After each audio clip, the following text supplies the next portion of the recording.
Welcome to In Real Time, where we as Heights Church are inviting you in for real conversations about leading people, organizations, and change in the new normal. We're hoping that our real discussions about our church's journey will help you as you reimagine and rebuild yours.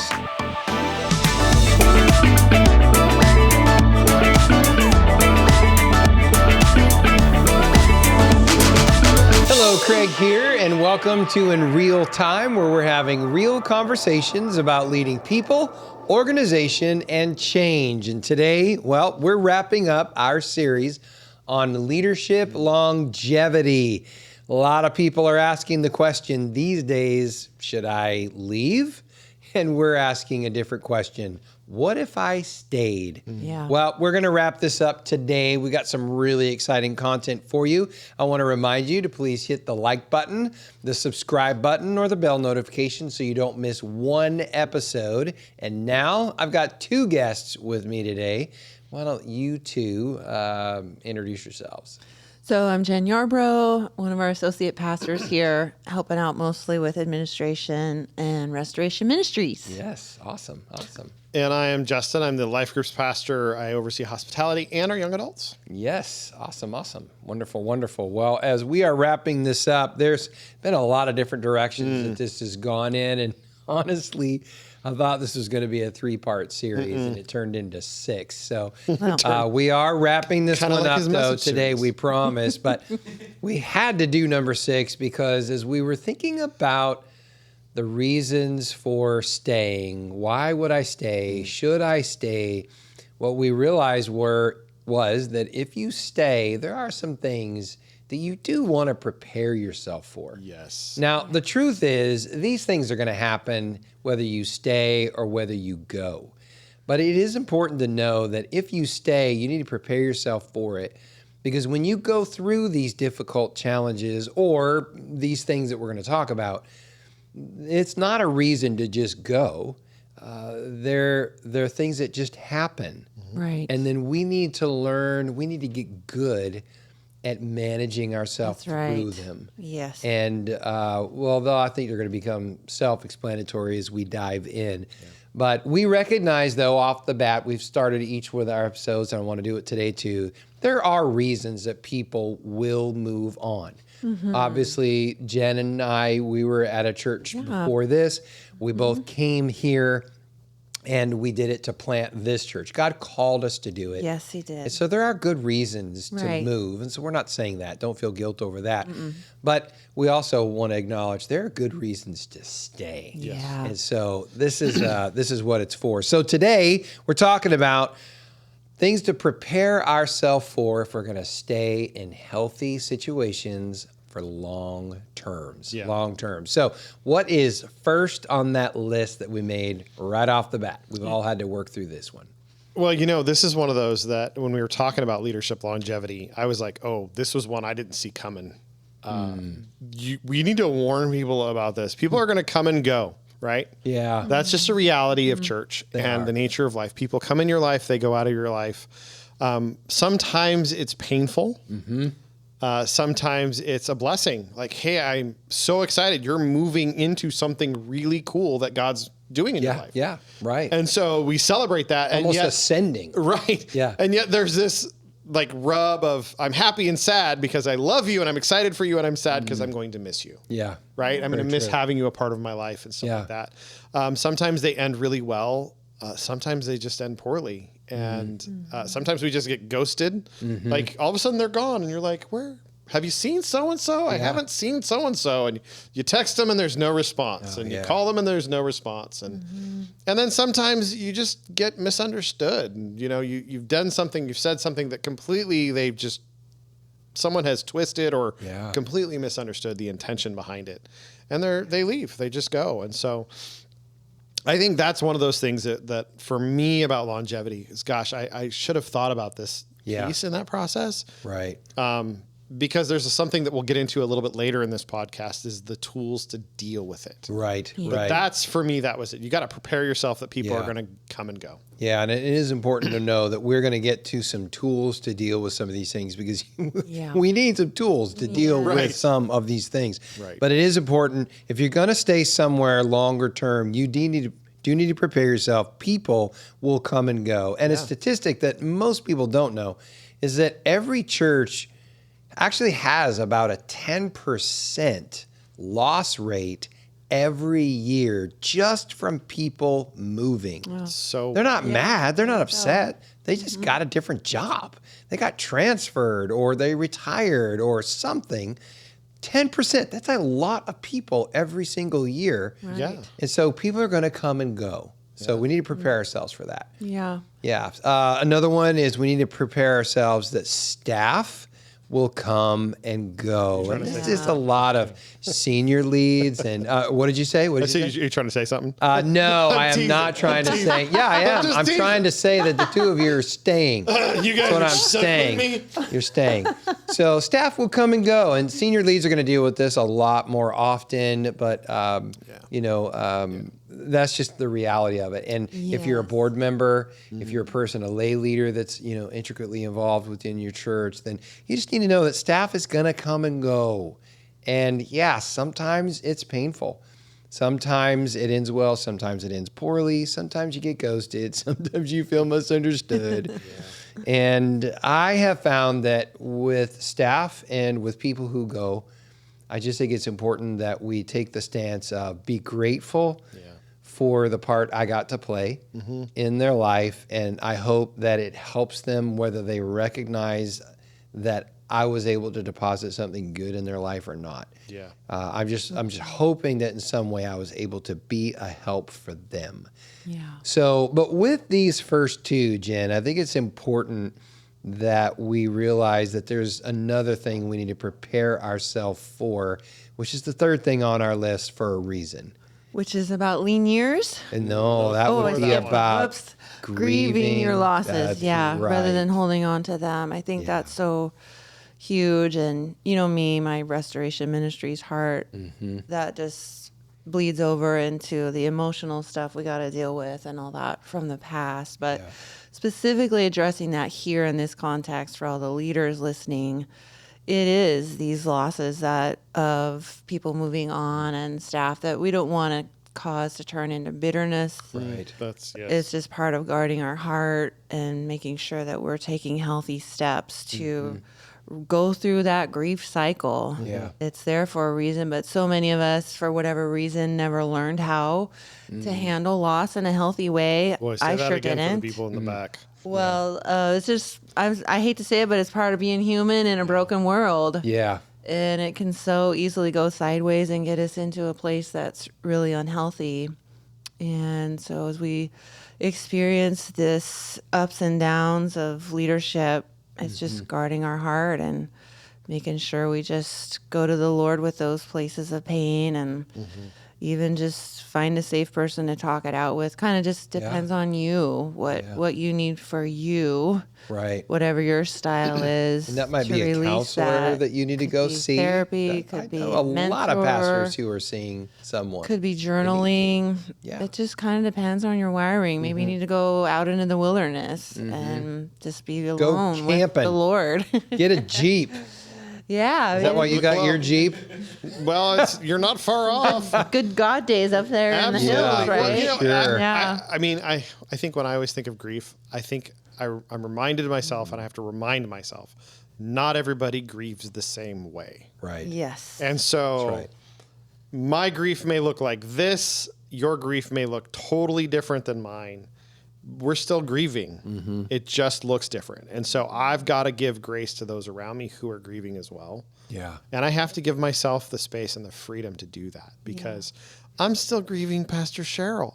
And she retired. Oh, yeah. And year she's ago. amazing. I know. But I'm still, I like, she was know. such a big part of my life that I'm still, every time I see her, I'm Yeah. like, oh, you make me sad to see you. No, I saw her Like, in it's church the terrible. other I love day. you. My heart hurt a little bit. I'm like, oh, my friend. I don't Right. get to see you as often as I And used to. again, Not a bad thing. No. Love her. That one's love Right. her. Love Because her. I That love one's what's gonna take happened some since time. then, too. Oh yeah. Yeah. Absolutely. It's the relationship. I just miss my friend. Take yeah. some time. Me too. Yeah, no, I think it's really important. And the reason I think it's important we say that is because very often, and I'll say from a senior lead, I think the reality, and maybe it's just my personality, so I'll blame it on that. So maybe it's not every senior lead, but I think that it is easy for me to respond to people leaving, staff coming and going with, okay, fine. Then I'm just not going to get to know the next person. Right. I'm going to keep you at arm's length. Yeah. I'm not going to dive into the relationship. I don't want to know the names of your kids, your dogs, your cats. Oh man. And so there's a temptation for that because you don't want to be wounded. It's not that you Yep. don't care. It's just that you cared before, hard loss. and it makes it hurt worse. Yeah. But that is not the right reaction to it. I think the reality is we are people who love. Jesus said they will know you by your love for one another. So that means that we have to prepare ourselves that we're going to hurt Yeah. when we lose those relationships. Yeah. And so that's just part of it. And if I can look at it from that perspective, then I can hold people close, but still with an open hand. Absolutely. Because Yeah. I know that when staff goes somewhere else, that I had a part in their life. I hope that it was a good thing. Oh yeah. Yeah. And that I can send them, and it's a kingdom Right. work. Because it's Yes. not all about Heights Church. It's about God's kingdom. God has for them. Right. next. And then I can grieve not being able to see them as often as I want to. Yeah. Yeah. That's a different story than what I could tell myself and then That's right. go into a negative place. That's Well, right. and then you miss Yeah. out on all the benefits that we've talked about longevity. Yes. If you get jaded and don't let yourself receive the next team member Yeah. as a staff person or the next person that's in front of you, you may miss a gem and Yeah. a relationship that was even richer than what you could have you could have known because you let the bitterness Yeah. guide you instead of the truth of God's heart, which is to So love good. one another. So I mean, this whole series on longevity has been so good for me. It's been fantastic. It's been good for me to unpack it and think through these things again. Okay, so I'm going to let you introduce this next one since you said it earlier. I You get to say it again did. on repeat. Number 4, preparing ourselves for Lean years. lean years. They're coming. Yeah, not everything is always up and to the right.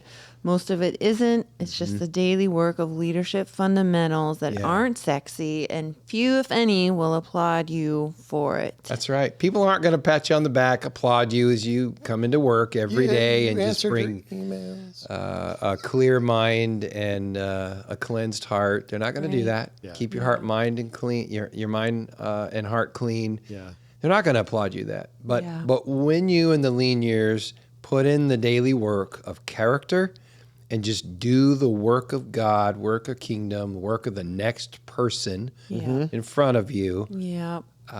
those days stack. Right. They add up and Absolutely. they make a difference.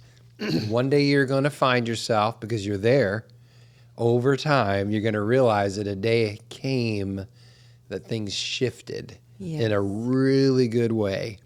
And those lean years are now turning into years where production is coming. Yeah. It's Yeah. those Fruit years you're is gonna just be born. sowing instead of harvesting. Yeah, But eventually the harvest will arrive. it will. And all that hard work and the daily grind Yep. is going to pay off. It will. It will. Yep. Yeah. So I do bonsai. You guys know the little trees, and Yes. it's Yes, not Mr. something I Miyagi. like to tell a lot of people about, but I just did. Just obviously. now it's out there. Why? But You just had it because I'm yourself? not very good at it. It's a COVID. Oh. I don't know what he's talking about. It's If a you've ever COVID seen these thing, bonsai so trees, Hey, you're the first doing one I better ever than the saw rest of us. stopped me in my tracks, and I asked you, "Where did you get that?" Yeah, you're Oh, really I nice. made that. I went, "What?" Yeah, that one's dead at this point, but still. Again, I have a bonsai actually, no, that on my one's still counter alive. that my I'm just wife is playing. super protective about. Yeah, and her is. bonsai It's is growing growing. great. But one thing that I have noticed now, this is winter number 3 for me, is that these trees that they go dormant during the winter. It's like it takes forever. You think they're dead. Yeah. They're dead. They're not going to come back. They're dead. I killed them. But actually, what's going on is there's a root growth. That's what the winter's all about. You don't see anything on top, good. but the underneath is Yeah. thriving. Those roots are growing, and that's what pushes all that new growth when the spring comes. Great analogy. But you got to let winter come. You got to have that lean year when you think it's dead. That's good. And then all of a sudden spring comes, and now I have already cut back a few of my trees twice, and Wow. it's still coming. There's so much fruit coming from them. So, yeah, it's crazy. There you go. So when you think about staying somewhere long term, you're preparing yourself for people coming and going, staff coming and going, grieving the losses, Yeah. and you got to prepare yourself for lean years. Yep. That doesn't mean you got to go. It means stay, because the roots are growing. Something good's going to come. Yes. That's a good thing. And that reminds me of John chapter 15 when Jesus talks about remain in me. So I knew that we wanted to have an important part of this conversation really around this whole idea of the pruning and the fruit bearing, because that really is something that isn't talked a lot about in ministry. When you go to leadership conferences, and I understand why, but it really sounds like it's always supposed to grow when there's literally nothing on earth that grows continuously. But for some reason, we think as leaders, our organizations and our churches should be. Well, that's not reality. No. And so Jesus says, remain in me. And I think he told me that because he knew that I'd be tempted not to. Pretty sure that might have been his reason. The lean Probably, years yeah, me might too. have been Me too. a big part of that reason. So I think you had said something about this idea of suffering. And Right. really, I do think that we can link lean years with the remain in me, the pruning with suffering. Can you just share that with us a little bit? Because as leaders, we do suffer through some things. And it doesn't mean we're supposed to go. Absolutely. No. It means we're supposed to stay. Yes. There's something good on the other side of it. That's right. Yeah, it's just a perspective shift, honestly, that God brought me face to face with, because I was dealing with some suffering in my life. And, this pruning stuff is never fun. It hurts. Yeah. And as we struggle with the things we're going to get into in a moment as leaders, it's just hard. And in our human perspective, I want to put suffering, any and all suffering that I go through in my life, in the bad category. Yeah. And what God challenged me with was, let me redeem this suffering. And there's even a reason I'm allowing it in your life. Yeah. To grow you, to strengthen you. It doesn't feel good right now, but it's shaping you and molding you for something I have in your future. Maybe it's even, and this was where I was in this moment I'm thinking of, to keep me from becoming prideful and arrogant in my own accomplishments. It was like God was saying to me, Jen, I'm saving you from something worse by allowing this struggle and trial in your life. It's keeping you from becoming prideful and arrogant, which would actually be worse than this suffering you're going through. So it really challenged me to look at the hard times completely differently. It's so counterintuitive, but once you get an understanding of that, it is such a shift to help you embrace it and accept it in a way that good. You aren't able to before then. Yeah. And then that's when I say God can really just take you deeper with him. You can truly embrace it. Yes. Yeah. Looking for or knowing that on the other side of this, there is fruit to come, which is why Jesus said, remain in me on the vine, just stay connected, and the fruit's going to come in its season. Yes. Yeah, but not every season bears fruit. No, and he even says he prunes the branches that are bearing fruit. Oh, yeah. I mean, does that make sense? Oh, not to somebody like me who's not a bonsai person, but makes sense to you. Well, you know what? I have a peach tree in the backyard, and so if you've done any gardening along these lines, you know that if you have fruit on your tree, then your tree produces more buds or more fruit initially than it can actually sustain. And so if it evenly distributes the nutrients to all of that fruit, you're going to wind up with really small, anemic fruit. It's not sweet. Nobody wants to eat it. You're going to throw it away. Wow. So what you wind up doing is you actually you choose which branches to keep, and then you prune off the other ones. It's a perfectly good branch. But if you don't prune that, then the ones you did choose are not going to actually grow wonderfully sweet and ripe, and you get to eat that. Best. Yeah. And so you have to prune it. It's required in order to get good fruit. Otherwise, it's fruit nobody wants. And so this is the illustration Jesus gave us. And I love it because there are times in my life there's this pruning that goes on, and I do need the simplification because I want to say I can do so many things well. I can't. No, and he knows that. So I'm constantly being forced to say, no. You know which branches I told you to keep. Prune back the rest of them. Prune back the rest of them. I love that. And so I think when we talk about it, a couple of things here that I think are important for us to realize. What does that pruning look like in leaders? Hey, I don't know what your list is, but I can tell you what ours is. Turnover. That feels like pruning. Financial cutbacks. Pruning. Tough. Character issues that I'm dealing with people. Yeah, that feels like pruning. Yeah, no fun. Forgiveness. Yeah, that feels like pruning because that means that they've done something That have been to wronged. me Yeah. that I have to forgive them Yeah. for. Yeah. Leadership lessons that I did not know Yeah. and I had to now learn the hard way. That feels like pruning. Capacity expansion. That means I hit a wall and couldn't get around it. That feels like pruning. Skill sets that had to be learned because I didn't know them, which means I failed. Yeah. And then God was able to show me how to get through it. That feels like pruning. Curiosity. Hey, that's good. I get curious about things that I don't know how to do. I have to admit that. That feels like pruning. Learning patience, long suffering. We've talked about suffering. Yeah, it does. It feels like long suffering. I think also learning to pace yourself in each of these seasons is so important. So we have a new dog. You guys know Rooster. He is an amazing Brittany. And I say amazing because when I think of him, he's just like this incredible bundle of energy. And when he's walking on a leash, he does not know how to walk on the leash without slack. Oh. He is at the end of that leash, no matter what direction he's in. He's at its furthest reach. And he's trying to pull against that. He always wants to go faster than I want to.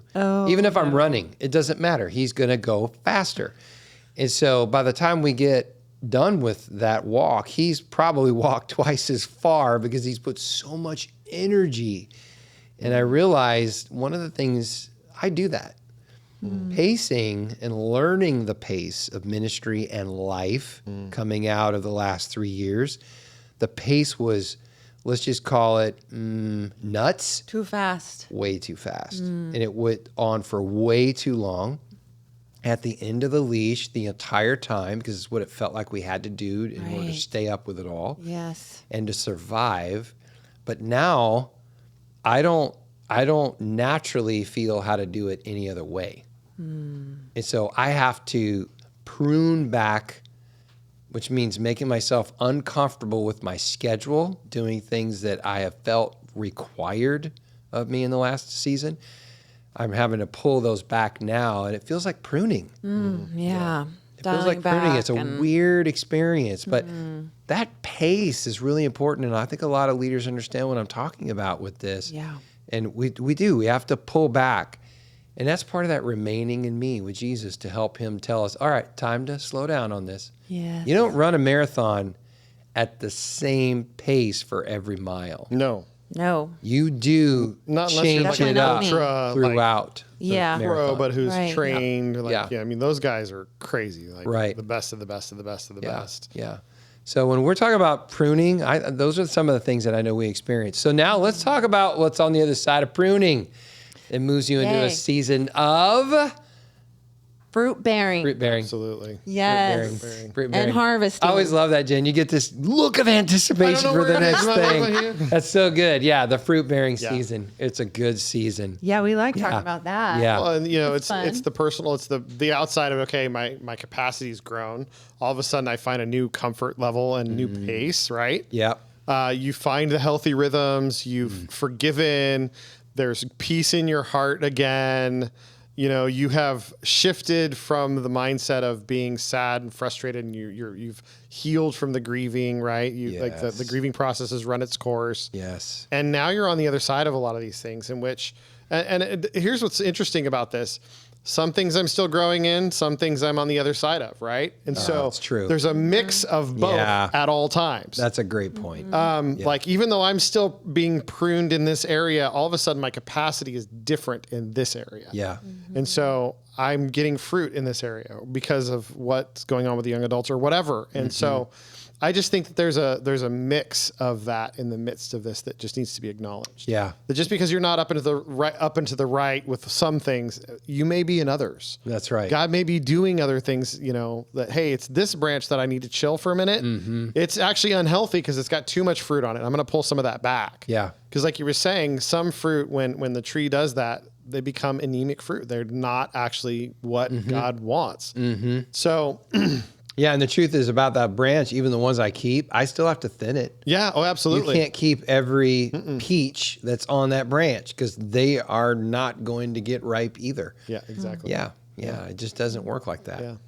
It's frustrating when you're throwing this really good Yeah, opportunity I away. know. I just was thinking about This peach seems pie. like the wrong thing. Oh, but it's so does. important. But it is. It's really if you don't important. thin them, Yeah. you don't get the good ones. Yeah. So personally, what that translates for me is there's always going to be more opportunity to do really fun, good things Yes. that I want to do. Always. But I don't have enough time for it. I don't have No. enough energy. I don't have enough creativity for it. No. I have to keep the don't. main things the main things. Yes. And it's point. a constant evaluation that's going on in my life. And that, but what I know is as I do it, I am bearing more fruit in the things that I'm doing, which are fewer, Yes. but I'm bearing more fruit there. That's right. So I just need to make sure that the things I'm actually doing are the most important. And I think that's the key I love for this. us. Yeah. This That's is the so key for it. freeing too. Yeah. Like there's this trend towards guilt Yeah. when we dial back. Yeah. And we feel like we're not doing enough for the Lord. And Yeah. so many of us, I think, struggle with this false sense of responsibility. Yeah. And that God wants us to, do absolutely every single thing we can Yeah. for his kingdom. And this whole part in John 15 is just, in so many ways, a permission to slow your pace. To Yeah. say no. Yeah. It's And good. a permission to rest too. Yeah. And not feel guilty about it. Right. Because if we don't rest, these places that God wants us to focus on Mm-hmm. and become fruitful are not going to get to what they need to be. Right. So I think that's great for ministry leaders to hear that permission God Yeah. is giving to us. Dial back. Yeah. Let's be strategic. Let's say yes to the most important things and don't feel guilty about it. Right. Yeah. And it's going to happen. I'm going to talk about it a little more in a future podcast, but the fruit of that is me having the freedom to actually take some extended time this summer. Yeah. And Yes. that has to happen. Yeah. And it Has goes against to. my grain, but it needs to happen for me to be For healthy. longevity. Yeah. Yeah. So Absolutely. we're going to talk about that in another one. So we don't want to have to unpack it here, but personally, that is a decision, honestly, that feels a little bit like a loss to me when I think initially about it. And I'm starting to see now the fruit that will come from it. But it's important that we do it. I think, if we're talking about the longevity piece, it's about preparing our hearts for the expectation that people will try to use Christian guilt as a weapon against us as well as leaders. So true. Yeah, like you didn't show up to my party. Right. Yeah, which is a real thing people say. I can't Yeah. show up to every party. Right. I love you. Yes. I want to be a part of. Yeah. But there are other things in my life as a father, as a husband, that take priority. Yeah. And so, based on my capacity, I have to make decisions. I have to be able to say yes and I have to be able to say no. But I also, which means I just need to be wise about having the expectation that people will try to use Right. this Right. in my life and just be healthy enough to say, I love you, no. Right. Yeah. Yeah. And I don't need to explain trust me. myself. Right. Yeah. Like I don't need to explain myself, and that's okay. It's not wrong. Again, we have the book Boundaries. If you haven't read it, we just encourage it Yeah. Yes. because this is one of those things that matters. is Agreed. Being able to say no. Agreed. So You know, another thing I think about when we talk about this, so you talk about fruit bearing, there's personal, Yep. but then there's also church wide. oh yeah, And I think about a decision that we made, it's been a good 7 years now, that we made a decision to become completely a life groups church. Right. And I'll tell you, the choice was one of pruning.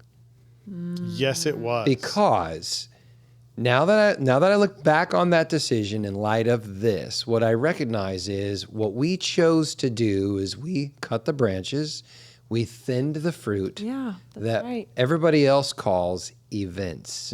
Yeah. And it's a really, really sexy thing for churches to say, oh, look at this event that I have, and look at all these events, and look how many I have. And there's nothing wrong with that. That's not the point. But I have been in circles where that was what you were graded on. How many events did you do? What was the quality of those events? And so that was the grade. And we said, you know what? If you're going to truly become a life groups church, you have to cut those events. Right. Because we don't cut every one, but we cut most of them. Yeah. So that people had time to go to the life groups, because they what it was can't do both. Right. And we're not going to force them to do it anymore, because guess what? They won't be forced. No. So we have to create a schedule that they will keep and that we can live with. And so now, 7 years later, the fruit of that culling and that cutting off of the branches of those events is that we literally have 90+% of our in-person attendance in small groups. And we've had that for close to 5 years running. And so, and that would even include during the COVID years. Yeah. And so, yeah, that's fruit. But that only came as a church decided to prune itself. You're Yeah. right. And so those events. Now, you may be an event-driven church. You're making the decision That's not to your do life calling. groups. Right. And so you have fruitful events Yep. because you thinned your life group branches. That's fine. That's your choice. That's your model. And maybe it's really working well for you. Right. But for us, we went the opposite direction, and we love the results. Yes. Yeah. Because we're seeing beautiful fruit in people's lives. They're growing, they're thriving in Jesus today. And so we're excited about that. And I think that's a great example of It is. how we prune, because it was hard. Yeah, it And was there were hard. some difficult conversations, and we were misunderstood. We were told we were wrong, and we had people leave. Yeah, we did. We did. But that was going to happen no matter what. It always So- happens with change. We just had to make the Yeah. right choices. Yes. yeah. That choice was so wise in the retrospect. When we look back, because and we've said this on other podcasts, but it is the reason why we are thriving today. Yeah. Is our life groups. I mean, these folks are the core of our church, and they dug in when the world went crazy. Yeah, They were with each other. they were. Our leaders shepherded their little flock of 8, 10 people so well during that season of life. They had community, they had family, they had friends. People go to church where they have friends and family. They do. They stick when they do that stuff. So People wonder, how are we able to be at 92% of our pre-COVID numbers where most everybody else is 65, 75%.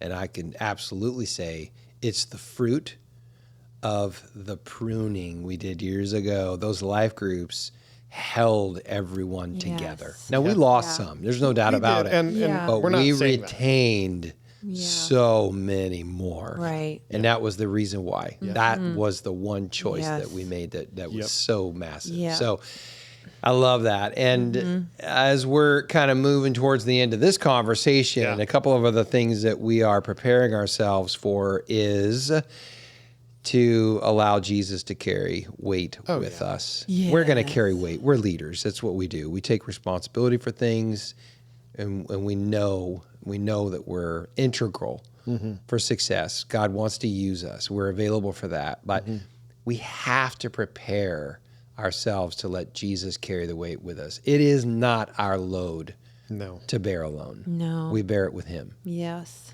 We bear it with him. And that is an ongoing process Yes, of it learning how to is. do it. Yeah. Yeah. Doing it Yeah. in his strength instead of mine. Yeah. I think over the last 3 years, Daily goal. we've learned a whole new level. Yes. No doubt. When I always circle back as you're preparing your heart to have these folks leave for whatever reasons they're leaving, right? It's then I need to now focus on the folks that are in front of me. I've got to give them my attention, my resources, Yeah. my leadership, my friendship. Right. I got to stop focusing on what I have zero control over Yeah. and come back to the folks that I can influence. Yeah. And that for me was such a huge mind shift. Yeah. That has helped me in the long term, because I was able to grieve, and now I'm here, and now I'm present with the people in front of me. Yeah. And that is huge. That is huge. Yeah, you need to prepare yourself for that focus. The people who are in front of you, stop chasing the people who left you. Yeah. Yeah, there's a great story. I believe it was Judd Wilhite at Central in Vegas who talked about a process he went through with a counselor. And it was just about how he was just in such pain and woundedness from people and how difficult it was. And it wasn't from COVID, it was before that, but just really difficult. And he knew it was doing things to his heart that were not good. And so he went to a counselor, and as he shares it, the counselor just said, okay, I want you to write all the names down. Come back when you have. And so he did, and he came back, and he says, well, there's 8 on the list. And he goes, yeah, there's never more than 8 or 10. That's all there is. And he said, and yet it feels like the whole world is against you. Wow.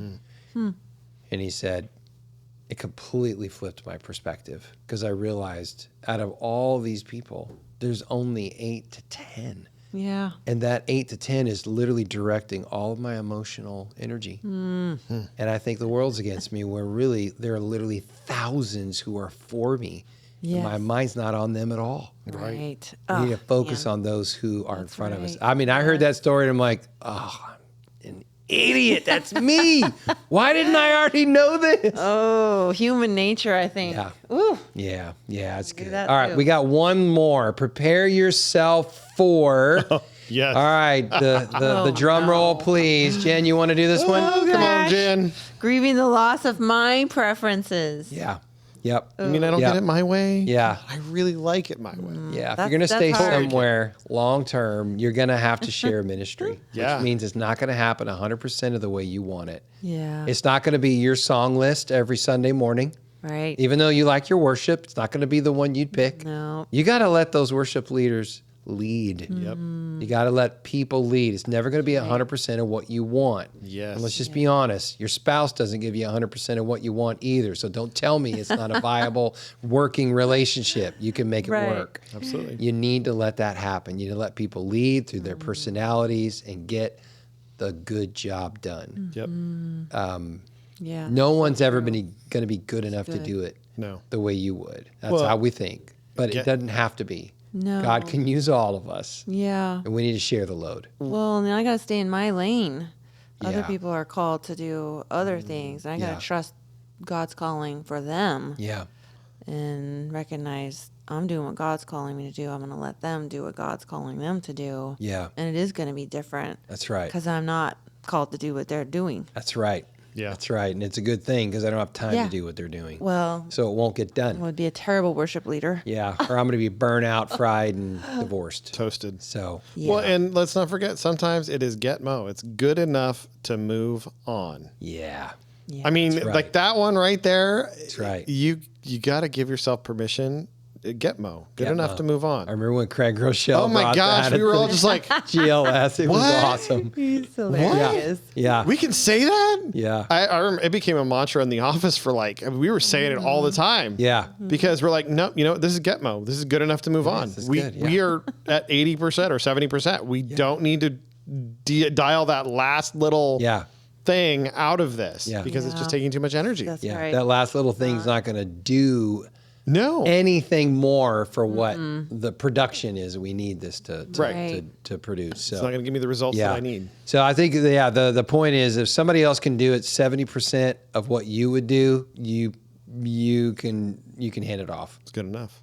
It's good enough to move on. Yeah. And they're going to learn from there. Yeah. They're going to learn from there. Some other people could say 60%. I'm probably realistically at 70. But yeah, figure it out and start developing that next level of leaders. Yeah. But if you're going to do that, Love it. you're going to have to grieve the loss of your preferences. But that's a good thing It is. because not everybody wants to do it the way I do. In fact, I heard it said that not everybody is a Dallas Cowboy fan or a Denver Bronco fan like I am. It's hard for me to believe, This guy. but it's true.